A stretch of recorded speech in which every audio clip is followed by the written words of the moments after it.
कि ये हुआ, लेकिन मेरा ये मानना है, मीडिया के लोग भी यहां हैं, 2009 में हमारे कॉलेज का अंतिम समय था, देहरादून में एक रणवीर इनकाउंटर हुआ था। उस इनकाउंटर में एक नौजवान जो अपने गांव से चलकर देहरादून गया था, वहां के एक दरोगा जी से किसी बात पे उसकी बहस हो गई। उन दरोगा जी का नाम जीडी भट्ट था। दरोगा जी को यह बात बर्दाश्त नहीं हुई कि एक नौजवान ने उनसे किस तरह से सवाल किया, तो उन्होंने उसको पकड़ा, अपने साथियों को लिया और जंगल में ले जाकर उसके सीने में खूब सारी गोलियां दाग दी। ये मैं नहीं कह रहा हूं, ये उस घटना की सीबीआई जांच हुई है। 17 पुलिसकर्मियों पे कार्रवाई हुई, आजीवन सजा हुई है। यहां जितने लोग खड़े, अपना फोन का इंटरनेट खोल के गूगल पे चेक कर लो, रणवीर इनकाउंटर, जितने मीडिया के लोग खड़े हैं, जितने पढ़े लिखे जिम्मेदार लोग खड़े हैं, कोई पता कर लो, आपको पता लग जाएगा कि रणवीर के परिवार के साथ क्या हुआ। लेकिन उस समय विपक्ष जिंदा था, उस समय विपक्ष बोलता था, उस समय की सरकारें भी सुनती थी। लेकिन आज गूंगी बहरी सरकारें बैठी हुई है और विपक्ष मुंह पे ताला लगा के बैठा है। 21 एमएलए मिलकर एक एफआईआर नहीं करवा पाए। ये दिया है उत्तराखंड को आप लोगों ने। मैं आपको विश्वास दिला कहता हूं, हम लोग यहां के अधिकारियों से अभी बात करेंगे और नेता के तौर पे, मेरी बाजू के तौर पे अमरीश कपिल और महक सिंह जी और भीम आर्मी आजाद समाज पार्टी के नौजवान और मेरे सहयोग के रूप में कानपुर के मेरे भाई, बहुत ही शानदार विधायक यहां आपके बीच में मौजूद है। मैं आपको विश्वास दिलाता हूं, क्या आपको हमारे बल पे शक है? नहीं। बताओ, क्या आपको हमारे बल पे शक है? नहीं। मैं आपको विश्वास दिलाता हूं, मेरी ये मांग है कि रणवीर इनकाउंटर की तरह इस घटना की भी सीबीआई जांच होनी चाहिए। होनी चाहिए, बताओ। क्योंकि हो सकता है पुलिस अपनी जगह सही, और हो सकता है परिवार की एक बात कही वो बिल्कुल सच है, लेकिन साबित कैसे होगा? जब रणवीर इनकाउंटर में पुलिस ने एड़ी चोटी का जोर लगा के साबित करने का काम किया कि रणवीर अपराधी था, उसके ऊपर झूठे इल्जाम लगाए कि वो यहां अपहरण करने, फिरौती मांगने, लूट करने आया था, तो तब मामला दोनों पक्षों में जब विवाद हो गया तो उनसे ऊपर जाना पड़ा। अगर वास्तविकता में यहां की सरकार न्याय पसंद है, वो वास्तविकता में अगर न्याय दिलाना चाहती है और इस घटना के पीछे कोई आरोप प्रत्यारोप नहीं है, तो सरकार को आगे बढ़कर इसकी जांच करानी चाहिए। अगर मेरे विपक्ष के सम्मानित विधायक जिस दिन मुख्यमंत्री से मिले थे, उसी दिन वहीं बैठ जाते और कह देते जब तक एफआईआर नहीं होगी, एफआईआर से फांसी नहीं चल रहा था कोई, एफआईआर होती, उसकी जांच होती और जांच में जो दोषी पाया जाता उस पर कार्रवाई हो। हम ऐसी मांग करते, हमें नहीं कहते किसी को सजा दे दो, और हम है भी नहीं सजा देने वाले। हमारा तो ईमान, हमारा तो भरोसा कुदरत पे, ऊपर वाले पे है कि जुल्म करने वाला कभी नहीं बचेगा। जुल्म करने वाले को कोई नहीं बचा सकता। जो सत्ता में बैठे लोग हैं, जिनको लगता है कि वो मालिक है, जिस पुलिस को, जिनकी पीठ थपथपाई जा रही है, ये कहा जा रहा है कि वो पुलिस बहुत अच्छी पुलिस है, सब जानते हैं पुलिस किसकी होती है, पुलिस सरकार की होती है। आज जो सरकार है पुलिस उसकी है, कल अगर हम लोग सरकार में होंगे तो पुलिस हमारी होगी। मगर हम न्याय पसंद लोग हैं, हम किसी के बच्चे को मारने की जाए जो है पुलिस को न आज देते न तब देंगे, क्योंकि हम ये चाहते हैं हर आदमी की जिंदगी महत्वपूर्ण, हर आदमी की जिंदगी जो है उसकी रखवाली होनी चाहिए। लेकिन यहाँ की सरकार एंडो में काम करती है। वसीम एक इतना सुंदर नौजवान, मुझे ये भी बताया गया कि कुछ पुलिस वालों से उसका विवाद हुआ, जो जिम की दुकान, जिम चलाता था अपनी, जो एसी ठीक करने का काम करता था, अपने पिता की आंखों का तारा था, उसकी मां बार बार बेहोश हो जाती, मैं बात कर रहा था। अगर मेरे हाथ में बहुत ताकत होती उमेश भाई, तो विश्वास करो आज मैं पूरे जिले को सस्पेंड करके और इन सबको बता देता कि किस तरह से जो है काम। ये ताकत मिलेगी भाई आपको, ये ताकत मैं सच बता रहा हूं, पूरे जिले को सस्पेंड कर देता हूं। ये ताकत मिलेगी भाई को या नहीं मिलेगी? मिलेगी। बात है, हाथ उठा के बताओ कितने लोग साथ में हैं संघर्ष में? मुझे आपका सहयोग आशीर्वाद चाहिए। ताकत तो उसने जिसने पैदा किया ऊपर वाले ने बहुत देर की। जब तक जिएंगे इज्जत के साथ जिएंगे, संघर्ष करेंगे। लेकिन मैं आपसे कह रहा हूं, सच में अगर आप ताकत में होती, क्या तो मैं उस कुर्सी को लात मार देता या फिर आज इस पूरे जिले को बता देता कि किसी गरीब के बच्चे को किस तरह जो मारा जाता। जिंदगी में पूरे भारत के इतिहास में याद रखा जाता कि दोबारा किसी के गरीब के साथ ऐसा मत करना। लेकिन मैं आज भी आपसे कहना चाहता हूं, मैंने विधायक जी से भी कहा, वो तो खुद से संघर्ष के लिए तैयार है कि जिस समय विधानसभा का सत्र चलेगा वो जोर शोर से इस मामले को उठाएं। और मैं वचन देकर कहता हूं आपको कि पार्लियामेंट में सरकार ये ना समझे कि वही मालिक है, पुलिस ये ना समझे कि वही सब कुछ है, एडमिनिस्ट्रेशन ये ना समझे कि अगर वो ताकत में है, कुर्सी बैठे हैं तो उनका कोई कुछ बिगाड़ नहीं सकता। इस देश में न्यायपालिका है, इस देश में हम जैसे लोग हैं, हम जैसे लड़ाका लड़ने वाले संघर्षशील लोग हैं। मैं वचन दे कहता हूं कि पार्लियामेंट में इस मामले को जोर शोर से उठाऊंगा और जहां तक जाना पड़ेगा वसीम भाई को न्याय दिलाने के लिए और मैं ये भी कहना चाहता हूं, जो अधिकारी कमरे का कुंडा बंद करके बैठे हैं, फोन बंद करके बैठे हैं, उनको भी कहना चाहता है, LIU इंटेलिजेंस के लोग होंगे, हमारे पुलिस के सहयोगी साथी जो है सुरक्षा देख रहे हैं वो भी है, कि मैं अध्यक्ष जी से कहूंगा कि हरियाणा चुनाव की वोट 4 तारीख को 3 तारीख को पड़ रही है। आप 4 तारीख का आंदोलन रख लो, मुझे कोई काम नहीं है। मैं वहां भी ताकत इसलिए बनाना चाहता हूं क्योंकि वहां भी हमारे लोगों पे जुल्म हो रहा है। 3 तारीख को वोट पड़ेंगे। अध्यक्ष जी आप 4 तारीख का कार्यक्रम रख लो और हम देश भर के लोग यहां जुटेंगे। जिला मुख्यालय पर आंदोलन होगा, अनिश्चितकालीन आंदोलन होगा, ऐसा आंदोलन होगा कि आंदोलन तो हरिद्वार में होगा और पता पूरी दुनिया के लोगों को लगेगा। मेरी बात को आप याद रखना, हरिद्वार हमारी शक्ति को जानता नहीं जानता है।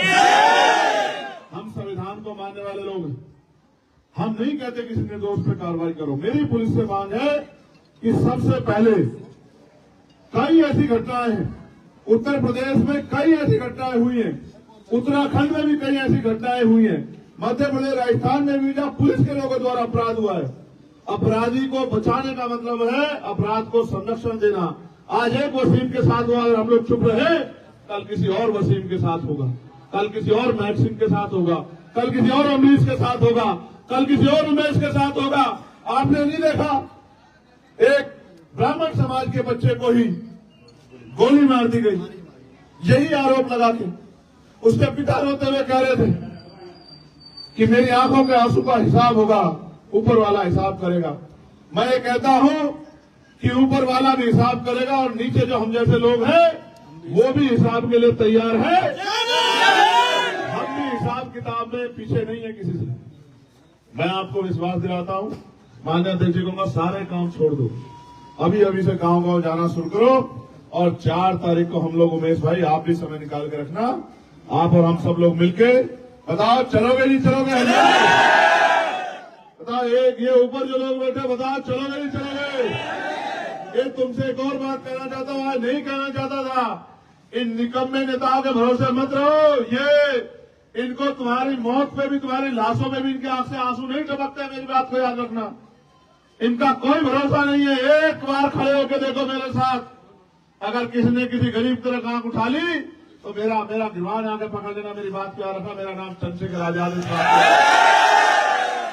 मौत एक दिन आएगी, मेरी बात को याद रखना। जब तक जिएंगे ईमान के साथ जिएंगे, इज्जत के साथ जिएंगे, हक हकूक के साथ जिएंगे। मेरी बात को आप याद रखना। यहां खड़े होकर कह रहा हूं, अपने जिले में, अपने घर में 4 तारीख को आना मेरे साथ। अगर ये नहीं बताया आंदोलन किसे कहता है, अनिश्चितकालीन होगा। सरकार अगर गोली चलाएगा तो मैं तो हमारे सीने पर चलाना तुम गोली चलाने की बात, तुम हमारे लोगों को मारोगे और अब चुप होकर बैठ जाएंगे? नहीं बैठेंगे। हमारा सीना रहेगा, आगे चलाना गोली। हम देखेंगे तुम्हारे कितना पीतल है तुम्हारी बंदूकों में। गोलियों से मौत एक दिन आएगी, चेहरे भी देखेंगे तुम्हारी, लेकिन तुम्हें कह रहा हूं खड़े हो जाओ। तुम्हारी चुप्पी एक दिन इस अन्याय को इतना मजबूत कर देगी कि तुम्हें सालों से डर लगने लग जाएगा। मेरी बात को याद रखना। ये मुल्क हमारा है। अभी वक्त पे आप लोगों ने देखा क्या हालात बने हुए। मैं आपको विश्वास दिलाता हूं आप अपनी लड़ाई लड़ेंगे, लेकिन सरकार की मंशा में मुझे शक है, क्योंकि सरकार ने हमेशा मजलूमों को, कमजोरों को उनके कानून बना के उनको डराने का, उनको कमजोर करने का काम किया है। मैं आपको विश्वास दिला कहता हूं कि वक्त पे भी अगर सरकार इस नियत से काम करेगी कि मुसलमानों की जमीनों को लूट ले, उनके अधिकारों को लूट ले, उनकी संपत्तियों को लूट ले, तो मैं विश्वास दिला कहता हूं पार्लियामेंट में भी आप पता करा लेना। एडी चोटी का जोड़ लगा के हमने विरोध किया था जिस दिन वक्त पे ये बिल लेके आई थी। और हम विरोध ऐसे नहीं करते हैं, आप पढ़े लिखे लोग हैं, हवा में नहीं करते विरोध, हमें जवाब देना है जनता के बीच जाके। मैं आपको विश्वास दिलाता हूं जब वक्त का मामला हो, और फिर कह रहा हूं हम इंसान हैं, ना जाति ना धर्म। अगर किसी के साथ में अन्याय होगा तो हम लोग चुप नहीं रहेंगे, बिल्कुल नहीं चुप रहेंगे। मैं यहां उपस्थित साथियों से कहता हूं, बराबर के प्रदेश के लोगों से कहता हूं, यूपी वालों से, उत्तराखंड के लोगों से कहता हूं, और मैं अपील करूंगा कि 4 तारीख का जो आंदोलन होगा वो इतना ऐतिहासिक होगा कि आंदोलन तो हरिद्वार में होगा, लेकिन देहरादून में बैठे मुख्यमंत्री जी, हमारे अधिकारी, वो भी चैन से नहीं सोएंगे। इस बात का भी मैं आपको विश्वास, लेकिन याद रखना 4 का जुम्मा, 4 का जुम्मा वहीं पढ़ लेंगे नमाज सब लोग। क्या हो गया?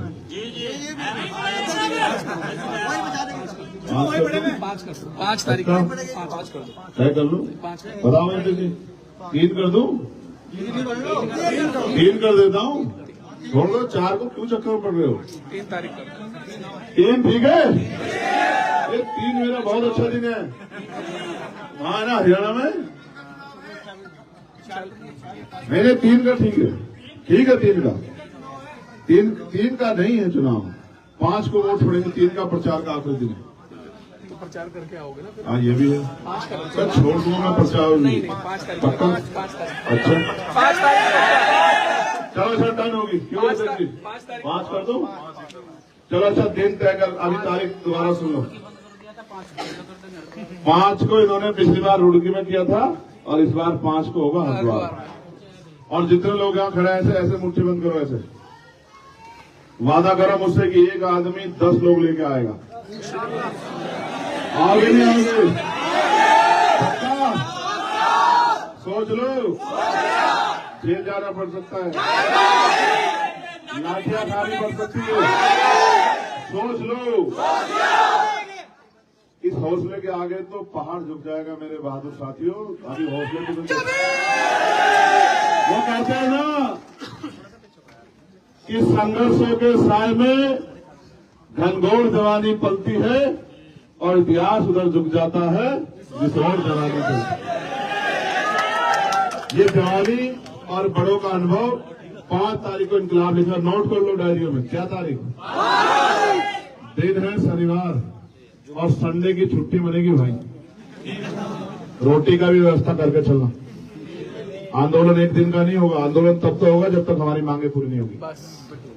फिर कह रहा हूं, दोबारा सुनो, अनिश्चितकालीन। मैं नहीं जाऊंगा छोड़ के, नहीं जाऊंगा। मेरी लाश तो वहां से जाएगी, मैं वहां से जेल तो जाऊंगा, लेकिन आंदोलन छोड़ के नहीं जाऊंगा। आप लोगों को वचन देख कह रहा हूं। लेकिन आप भी तय करके आना, आप भी तय करके आना कि आप चैन से नहीं बैठोगे, आप भी रोटी की व्यवस्था करके आना। ऐसा ना हो कि भूखे रखते हो सब लोगों को, ऐसा तो नहीं करोगे। तो बाकी झूठी FIR भी हुई है। मांग सिर्फ यही नहीं है, मांग ये भी है कि वो झूठी FIR भी खत्म की जाए। होनी चाहिए, होनी चाहिए। वो जो मैं जानता हूँ डराने के लिए की जाती है, पुलिस सोचते डर जाएंगे, डर जाएंगे। कब तक डरते रहेंगे बताओ? कब तक डरते रहेंगे? डर रहे हैं तो भी मर रहे हैं। उत्तराखंड में तो अजीब सा माहौल बना दिया है। कोई कहता है खाली करो, खाली करो, भगाओ, नीचे बढ़ाओ, ऊपर बढ़ाओ। हाँ। देखो पहले ये महाराष्ट्र में होता था, भगाओ भगाओ भगाओ, मारो। अब ये उत्तराखंड में ये प्रैक्टिकल हो रहा है। भगाओ, यहां से भगाओ, उत्तरकाशी से भगाओ, यहां से भगाओ, चमोली से भगाओ, है भगाओ भगाओ भगाओ भगाओ। कहाँ भागेंगे भाई? अपना मुल्क छोड़ के कहाँ जाएंगे? कहीं नहीं भागेंगे। मरना है तो अपने मुल्क में मरेंगे, डर कर नहीं लड़कर मरेंगे। अगर मरना ही है तो शहादत देनी है तो देंगे। हमारे बड़ों ने दिए ना आजादी के लिए, दिए नहीं दिए? इंडिया गेट जाके देखो ना, देखो 52,000 लोगों के नाम मिलेंगे नहीं मिलेंगे, जाके देखो तो सही। हम ठीक जाएंगे अपने मुल्क को छोड़ के। हम सदियों से सहते हैं, सहेंगे, लड़ेंगे, हक की आवाज उठाएंगे। आप सब लोग यहाँ आए, इनका भरोसा, हिम्मत आपने बढ़ाई। ये वसीम के वालिद साहब है, पिता है। वो जो देश का तिरंगा वहां लहर रहा है ना, उस तिरंगे को मैं सलाम करते हुए कहता हूं कि आप अपने आप को अकेला मत समझो। इतने वसीम है आपके, देखो बताओ इनके वसीम हो या नहीं हो, बताओ। ये सब आपके वसीम है और मेरा जीवन भर का रिश्ता रहेगा इस घर से। जब जब इस घर को मेरी जरूरत पड़ेगी बिना बुलाए आऊं। अपने आप को अकेला मत समझो, ठीक है? मगर अब आपसे आग्रह है कि आंखों में आंसू मत लाना। आपकी आंसू में मेरी हिम्मत तोड़ता ना, हिम्मत करो, सब करो।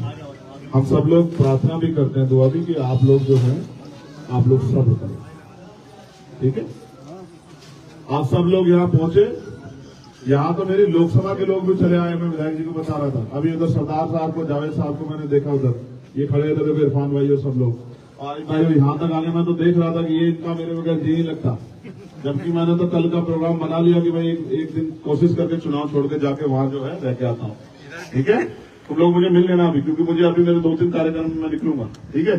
बहुत बहुत जितने साथी आए भीम आर्मी के, ये एक हमारा वो नौजवान कहाँ है, ये कहाँ है, वे इसका क्या नाम है, ये वो जो मोबाइल शॉप चलाता है, परवेज कहाँ है? ये और ये वसीम, तमाम साथी हमारे, मेहनत करो, मेहनत करो। ये जो हमारे सब लोग, मोहल्ला, तमाम साथी हमारे, नेता के साथ सब लोग, संदीप भाई, सब लोग मेहनत करो। सुमित, मेहनत करो, मेहनत से ही काम बनेगा, ठीक है? अब थोड़ा पीछे जाके मीडिया के लोगों से बात करके अपनी बात उधर पहुंचे। जमाल जमाल करेंगे, जमाल और राजू साहब।